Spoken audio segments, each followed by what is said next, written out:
Hi అండి, అందరు ఎలా ఉన్నారు? బాగున్నారా? ఈరోజు అయితే మీకు మంచి హెల్దీ స్నాక్స్ ఐటమ్ అయితే చేసి చూపించబోతున్నాము. మా అత్తయ్య మొన్న చేసిందండి ఈ రెసిపీ అయితే. రీసెంట్గా మేము జొన్న అటుకులు అయితే తీసుకున్నాము. ఈ మధ్య కొంచెం హెల్దీ ఐటమ్స్ తిందామని చెప్పి ఫిక్స్ అయ్యామన్నమాట. బయట స్నాక్స్ అవి కొంచెం అవాయిడ్ చేసేసాము. దానివల్ల ఏంటంటే మొన్న అత్తయ్య మిక్చర్ అయితే చేశారండి జొన్న అటుకులతో. టేస్ట్ మాత్రము కూడా బాగుంటుంది.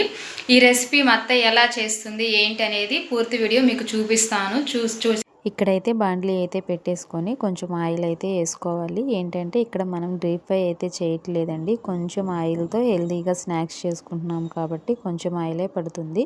ఇక్కడ జొన్న అటుకులు మన క్వాంటిటీ ఎంత చేసుకోవాలనుకుంటున్నామో అవి అయితే వేసేసుకొని లైట్గా వేయించుకోవాలి. లైట్గా అంటే ఇవి హై ఫ్లేమ్లో పెడితే కింద ఏంటంటే అడుగంటిపోతాయి, పైన ఏమో తెల్లగా వచ్చేస్తాయి అన్నమాట. సిమ్లో పెట్టేసుకొని సన్న మంట మీద అటు ఇటు బాగా వేయించుకోవాలి. ఇవి ఏంటంటే మనకి ఇవి వేయించేటప్పుడే మనకి సౌండ్ అనేవి వచ్చేస్తుంది అనమాట. మనకి ఫ్రై అవని అని చెప్పి సౌండ్ మాత్రం మనకి గలగల అనే సౌండ్ అయితే వస్తాయండి. మీకు నేను ఇక్కడ రియల్ వాయిస్ కూడా చూపిస్తాను చూడండి, సౌండ్ అయితే ఎలా వస్తున్నాయో. మనం కొంచెం ఆయిల్లో ఫ్రై చేసుకోవడం వల్ల మనకి హెల్త్కి కూడా చాలా మంచిది. డీప్ ఫ్రై ఐటెం కంటే కూడా ఇలా తక్కువ ఆయిల్తో చేసుకుంటే టేస్టీకి మంచిది, ఆరోగ్యానికి కూడా చాలా మంచిదండి. ఇక్కడైతే అత్తయ్య 2 సార్లు అయితే వేయించారు. ఇంకొంచెం బాండ్లీ పెట్టుకొని కొంచెం ఆయిల్ వేసుకొని అందులో వేరుశనగ పప్పు, మామూలుగా పిల్లలు వేరుశనగ పప్పు పెడితే తొందరగా తినరు కదండి. ఇట్లా ఫ్రై చేసి పెట్టి ఇందులో మిక్స్ చేసామంటే ఇష్టంగా తింటారు. కొన్ని రెబ్బలు కరివేపాకు అయితే వేసుకొని కొంచెం బాగా ఫ్రై చేసుకోవాలి. ఇవి కరివేపాకు కూడా క్రిస్పీగా తగులుతూ టేస్టీ కూడా చాలా బాగుంటుందన్నమాట. ఇప్పుడు వచ్చి ఏంటంటే పుట్నాల పప్పు అయితే వేసుకోవాలి. ఇవి కూడా మంచిగా ఫ్రై చేసుకోవాలి. మనకు కావాల్సినన్ని అయితే వేసుకోవచ్చండి.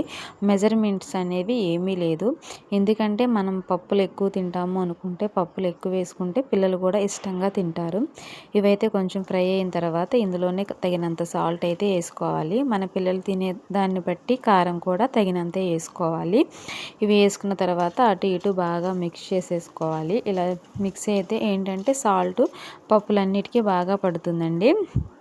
ఇట్లా మిక్స్ చేసుకున్న తర్వాత మనం ముందు రెడీ చేసి పెట్టుకున్న అటుకులు ఉన్నాయి కదండి, ఆ అటుకుల్లో వేసేసి బాగా మిక్స్ చేసుకోవాలి, బాగా కలిసేటట్టు.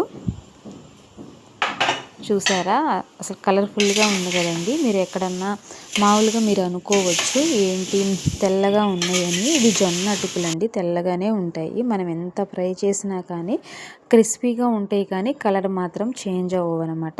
అంటే లైట్గా చేంజ్ అవుతాయి కానీ ఎక్కువ కలర్ అయితే చేంజ్ అవ్వవు. మన ఆరోగ్యానికి కూడా చాలా మంచిది.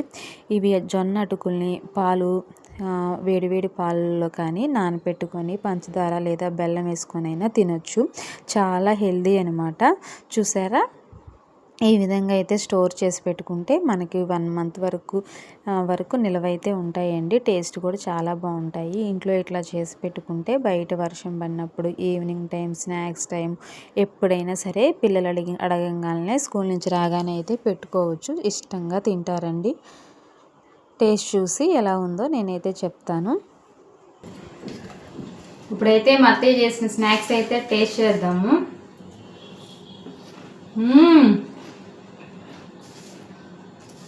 క్రిస్పీగా అయితే చాలా బాగున్నాయండి. సౌండ్ అయితే మీకు వస్తుందో రాలేదో తెలియదు కానీ అంత క్రిస్పీగా ఉన్నాయి.